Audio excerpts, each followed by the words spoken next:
ఎడతెగక ప్రార్థన చేసే ఒక ఆజ్ఞ దేవుడు మనకి ఇచ్చాడు. కనిపెట్టి ప్రార్థన చేయమని చెప్పాడు.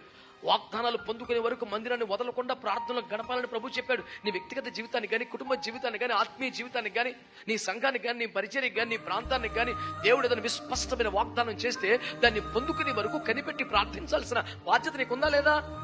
మనలాంటి ప్రార్థన నీకున్నప్పుడు ఎడతెక్క ప్రార్థన చేయడం రావాలి కదా. నీ బిడ్డల కోసం చేయాలి కదా. పసివారి ప్రాణం కోసం చేతులెత్తమని వాక్యం చెబుతుంది కదా. నీ కోసం, ఇంటి వారి కోసం ఏడవమని వాక్యం చెప్తుంది కదా. మిగిలిన శేషం కోసం మొరపెట్టమని వాక్యం చెప్తుంది కదా. వాగ్దానం కోసం కనిపెట్టమని వాక్యం చెప్తుంది కదా. కోతకు పనివారిని పంపని ప్రార్థన చేయమన్నాడు. కడమరి వానాకాలం కడమరి పంపని ప్రార్థన చేయమన్నాడు. ఎన్ని నిమిషాలు ప్రభు మనకి చెప్పాడు ప్రార్థన చేయమని.